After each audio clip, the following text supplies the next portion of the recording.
Well, we know the runners and the riders, and now it's time to sit and watch the race unfold. The 19th general election in Jamaica since universal adult suffrage in 1944. On your mark, said a long time ago. Set position, said a long time ago. And now it's about go. And go it shall be as candidates battle for supremacy across 63 constituencies on Wednesday, September 3, 2025. This is Lead Story Prime. My name is George Davis, primed to go into the matters I am.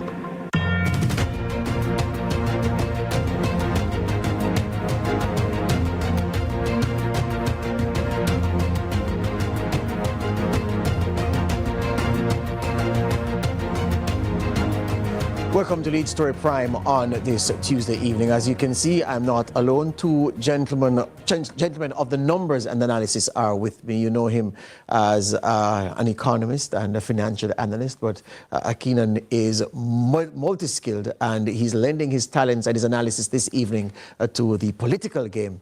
And Christoph, the man from Lands, is also here with his brand of analysis, and both of them will be taking us through what they believe to be the 10 most crucial seats at play in the election on Wednesday. Christoph, good evening. Welcome to Lead Story Prime. Thanks for having me, George. Keenan, good to see you again, sir. Thanks a lot, George. A lot of salt in your hair, a lot more than I did to see the last time. But you're getting wealthier as we all get older, right?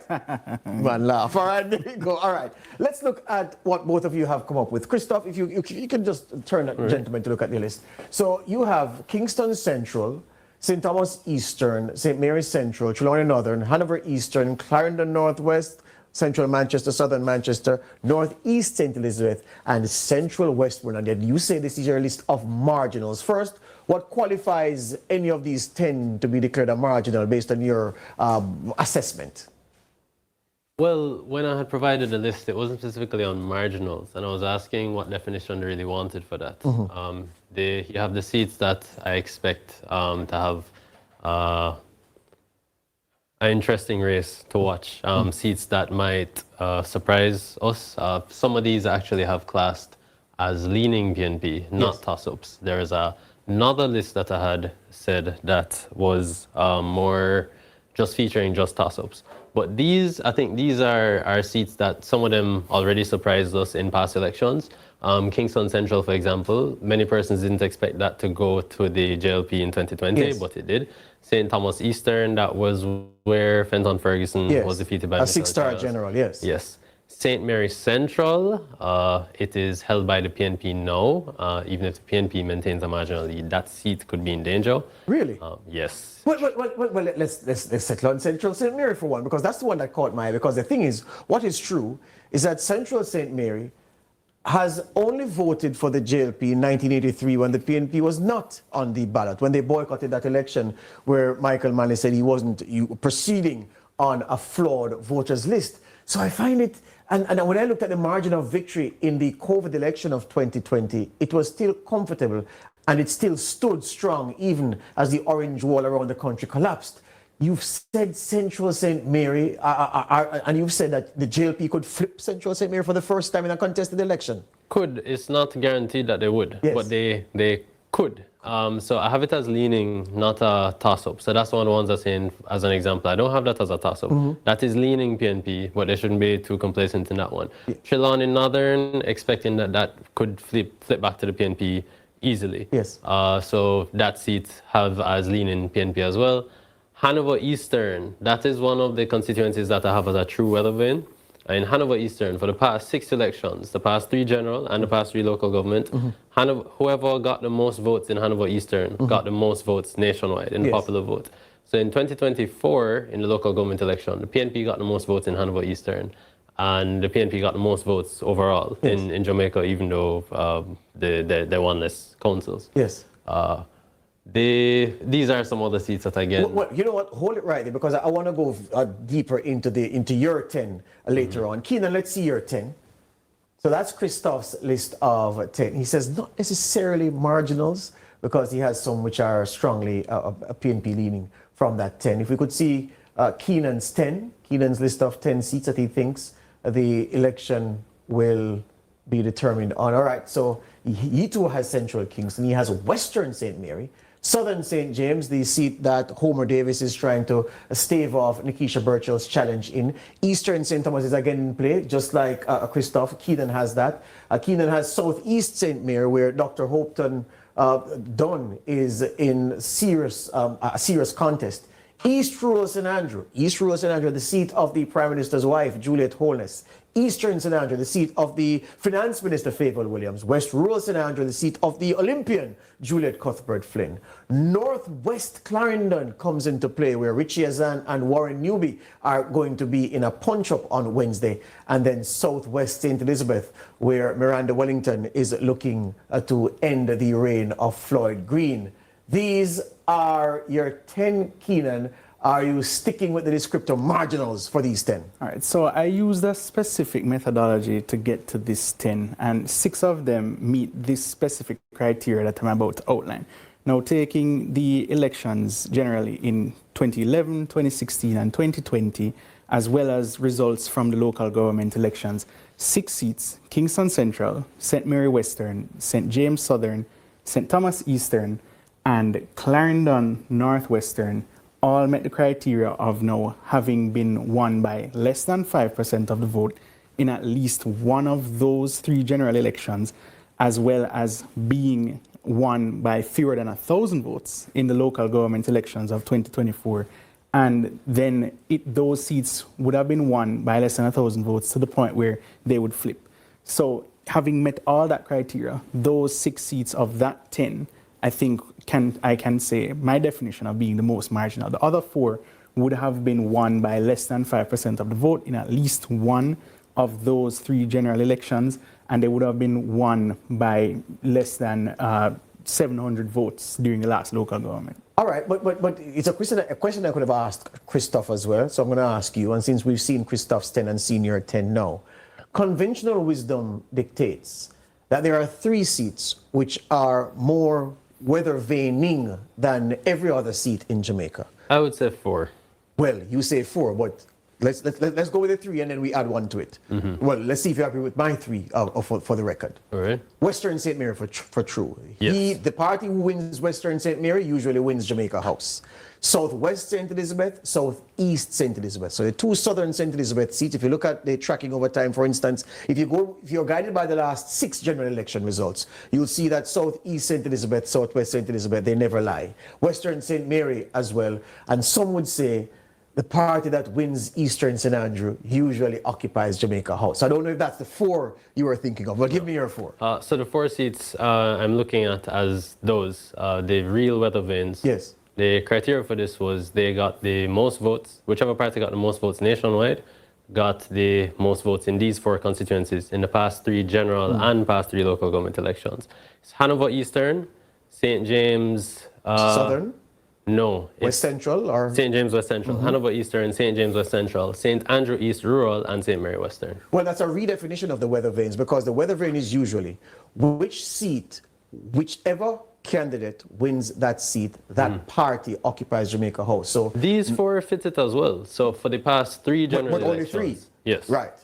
And you put the local government elections in it as well? Yes, the past 3 local government that's new analysis. And viewers, forget what you've known before. It is time for new thinking, and that's what these 2 men are giving you. So regardless of what you know to be the way elections are determined and the factors that elections turn on, open your mind to the kind of reasoning that you're hearing here. And then at the end of the day, you see if it all makes sense. So Keenan, you've picked of the Southern St. Elizabeth seats, you've gone with St. Elizabeth Southwestern and not Southeastern, despite Southeastern for the last 5-6 elections being bang on the money where the party that occupies Jamaica House is concerned. Right, so St. Elizabeth Southwest as well as St. Elizabeth Southeast, and you're correct, St. Mary Western, since 1989, they've always won with the party that was in government, especially the last 2 in St. Elizabeth. Now, when I look at, for example, St. Andrew Eastern, yes. No, except for 2020, nobody has won that seat by more than 700 votes. So you can look at that as expectedly marginal, yes.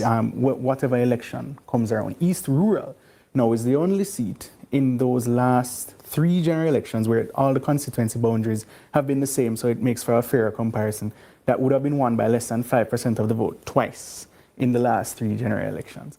So St. Andrew West Rural, of course, is always one that has been switching between parties one by one, 8 times, the other party 6 times. St. Mary Southeastern, you know, over time, that one, it shifts between the dominance. So it had been St. Mary Eastern before, when it was Andrew Ross, then Alva Ross, and they had dominated for 8 electoral cycles, then Harry Douglas after that. But since then, since 2002, thereabout, nobody has won it by more than 500 votes. So it has become more marginal, definitely in the last 20 years. St. Thomas Eastern is another one of those seats that, you know, over time it was dominated by the JLP in the beginning years, and then of course you had Fenton Ferguson for a very long time afterwards, and then it has sort of converged more closely now.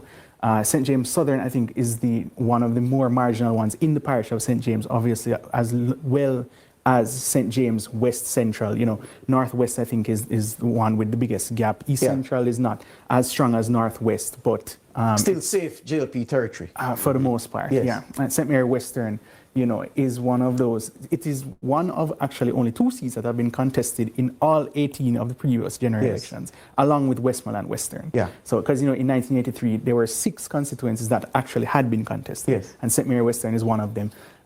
Kingston Central, you know, is another one of those seats where it was won by less than 5% in 2020. So only 7 seats were won by, and none of the other 7 are on this list. So Kingston Central is definitely another one to watch. Very well. All right. So that's the gospel according to both men, looking at 10 seats in which they think on which they think the election will turn. And they've asked you, they've challenged their thinking to challenge the status quo that you have set up in your mind about how elections are won, especially at the general level. Much more after this break. Lead Story Prime. We've only just begun.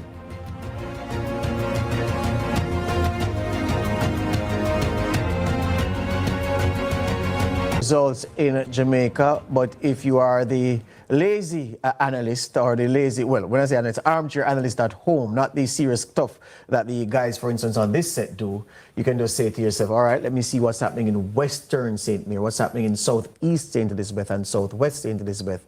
We've had 18 general elections before now. 1944 universal adult suffrage introduced. People over 21 were able to vote, and people who were illiterate were also able to vote, which is how the symbols came in. The JLP's original symbol in 1944 was the hand. It wasn't until around about the referendum about the West Indies Federation that they stuck to the bell. And, you know, people have been voting a certain way, and one thing you can be assured of, Southwest St. Elizabeth, Southeast St. Elizabeth, Western St. Mary, and others will tell you where the election is going, but those 3 more than any other seat in the island. That's what the record shows. If I could get that graphic again, Mr. Producer. Right, so Southwest St. Elizabeth, what has happened? If you look at it, the 1962 independence election was won by Sir Alexander Bustamante and the JLP. 67, Hugh Shearer got a turn as Prime Minister in Jamaica House. JLP won again. 72, the PNP won. Manly. 76, Manly repeated. 1980, Edward Siaga and the JLP swept through. 83 is not there because 83 was not a contested election. So just hold the graphic. 62, the JLP won, they formed government. 67, the JLP won, they formed government. 72, the PNP won, they formed government. 76, the PNP won, they formed government. 80, same story.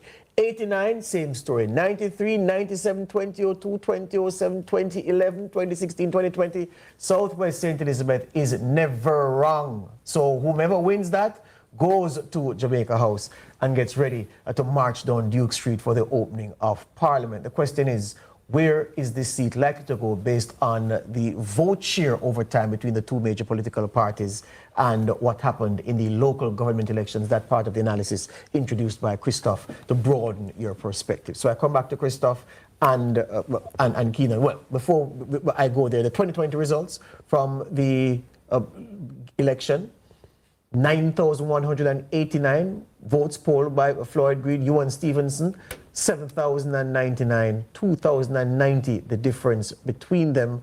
What do the numbers say about what is likely to happen in 2025? Gentlemen, Keenan, let me ask you first. Well, you know, you can always rely on Southwest to be a weather win, but the dynamic is a bit different this time with, of course, frustrations coming from Hurricane Beryl. which affected both Southwest and Southeast, and how heavily that might play on persons' perceptions.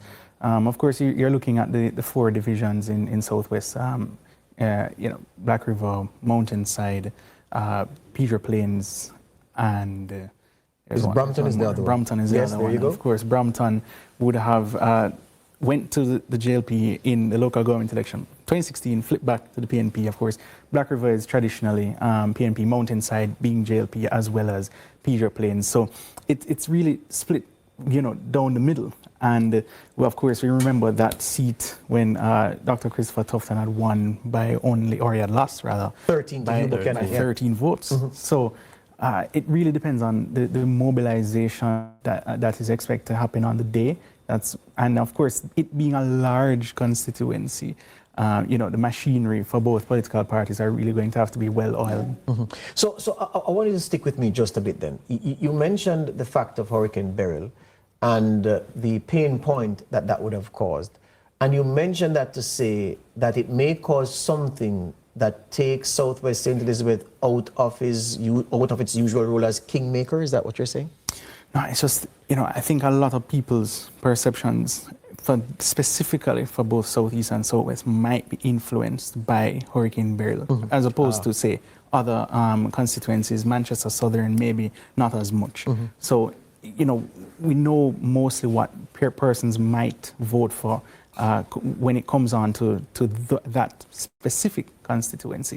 It's not like you can predict that Hurricane Beryl had an effect on other constituencies or what persons are voting for specifically in other constituencies.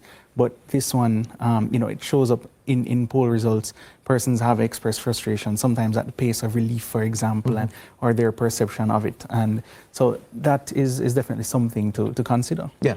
Christoph, your perspective on Southwest St. Elizabeth and what the numbers are saying. Right. So Southwest St. Elizabeth I have as a toss-up, so could go either way. Yes. But why I'm hesitant to call this a weather vane is because, as I said earlier, I use local government elections as well. So these are what the numbers are telling me. So in the 2011 general election that the PNP won massively, it was 42 to 21. They only won that seat by 13 votes. And then the local government election that was just 3 months later, the JLP got 341 more votes in that constituency. In 2016 general election, which was marginal, very marginal, less than 5,000 votes nationwide, difference between the two parties. The JLP won that seat by over 2,000 votes. Held it in 2016 local government, meaning they got more votes in the constituency overall. In 2020 general, held it again. The 2024 local government elections, the PNP had gotten more votes in 34 constituencies. There are 34 constituencies where the PNP got more votes in 2024 local government elections than they did in 2020 general elections. And this is one of them, but the JLP still had an edge over the PNP in this, which was against the national trend. And the 2012 local government elections, it went against the national trend as well. Because but hear me, and this is where the traditionalist in me is coming out. I want to protect the definition of weather vane because I clearly understand what you're saying and the point is solid. But before now and now, a weather vane seat is always that seat which if aliens come after us, after this earth has been destroyed, and look at the record of elections since 1944, they will see that whichever party's candidate wins Southwest St. Elizabeth wins Jamaica House. So it has to be a weather vane, and that status can't be reduced by what the dynamics of the numbers at a moment in time are saying. So I want you to stick with your reasoning, but if I want to protect the definition of weather vane. I don't want people to think that we are redefining weather vane because we're not. And Southwest St. Elizabeth, men lie, women lie, numbers don't, and the numbers show Southwest St. Elizabeth is the best selector of the winner of a general election in Jamaica that we've ever had. So I want to make a point on that. So understanding and accepting all of that. And yes, these numbers only go back to 2011 because that was the first election with the current set of boundaries.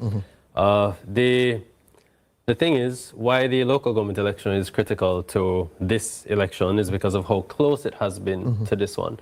So in 2011, the local government election came just 3 months after. It was in 2012. March, yes. In 2016, local government election came later November, that year. yes. But this time, we have local government election just a year and a half before the general election. And we see the local government election go against the trend of the last general election, which isn't usually the case. Usually they go in the same trend as general. So because of that, whereas in 2020, I didn't use data from local government elections at all. Because of the timing of this local government election, I decided that I had to use it. And it has helped to paint a picture in certain other seats. Because if we were analyzing general elections only, especially the last 3 general elections, you would not be able to tell which seats the PNP was actually gaining ground in, because the JLP won the last 2 and there has been a massive swing to the JLP. If you look from 2011 to 2016 and 2016 to 2020. So local government elections help us to see where the PNP is gaining ground, and it aids in analysis of many of the seats. Fair argument. All right, let's go to Central St. Mary if we can, to look at the argument being made about Central St. Mary. Because again, as I pointed out, Central St. Mary, one of the 14 PNP seats that stood strong amid the JLP tsunami in 2020. And Central St. Mary, but for 1983, has remained loyal to the PNP. Another seat like that, East Kingston and Port Royal, which just never goes green. It is always orange. I want you to develop the argument for me, Christophe, to establish for my viewers why you think Central St. Mary is at this point a toss-up, even though you feel like if the penny drops, it's PNP, when you really think it's going to be more competitive than it has been traditionally. I don't think it's a toss-up. So I have it as leaning PNP, which I have more seats counted as toss-ups than as leaning PNP. This is a leaning PNP. But what I was observing in this seat is similar to what I was observing in Kingston Central, though not as drastic.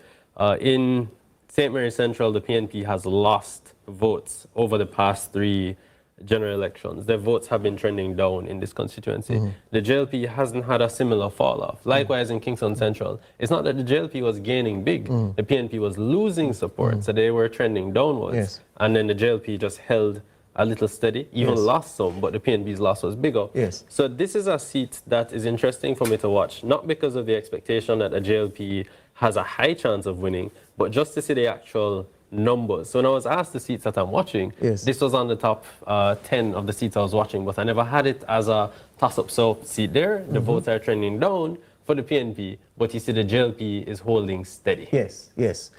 Keenan, let's bring your list in, and you have on your list one of the, are you the one who has North Trelawney? No, that was Christophe. That's Christophe.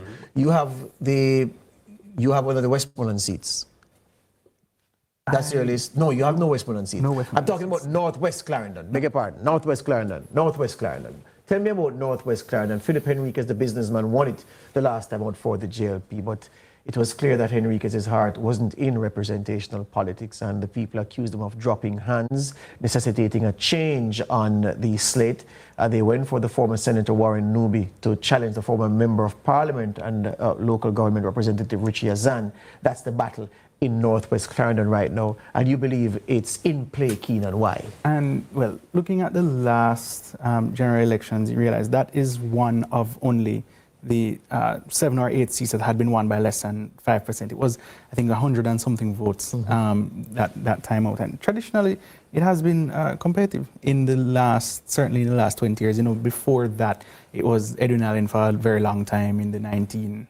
Jamaica's first education minister after independence, yes. Right, and then it had become more competitive afterwards. So it is also one of those 6 seats, as I said, that if you translated the results from the local government elections, then it would have been won by less than 1,000 votes, in addition to being won by less than 5% of the vote in at least one of the last 3 elections. So Clarendon Northwest is always on play. It has switched, of course, hands in the last 20 years, maybe one of the few seats that have done so. And given the very small margin, it was probably not even just less than 5%, but less than 1%, or thereabout, then you expect that naturally will be in play. Yeah. We're doing advanced analysis here on Lead Story Prime with 2 gentlemen of the numbers, Keenan and Christophe. More from them after the break.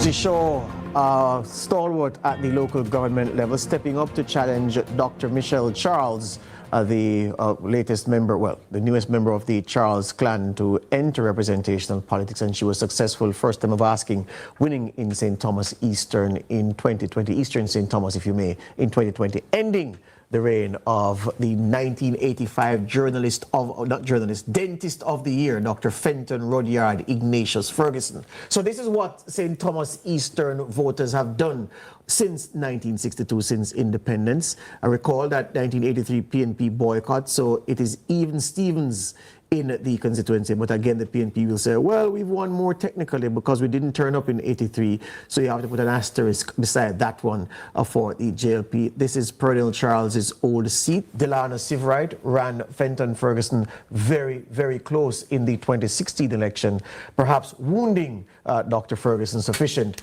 for Dr. Michelle Charles to finish the job for the JLP in 2020. But now the PNP say they want back what has been their territory. Look at that, from 1993, consecutive elections, all those elections won by Dr. Ferguson, the former Minister of Health, establishing St. Thomas Eastern as a truly PNP seat up to 2020. She beat him by 731 votes, and Dr. Ferguson left representational politics after that defeat. So that's St. Thomas Eastern, Keenan, and you say it is one of the seats that you believe will determine who occupies Jamaica House. Before I get your comments, the four divisions, Bath, Dalvey, Port Morant, and Morant Bay. The JLP strong in Morant Bay, strong in Dalvey.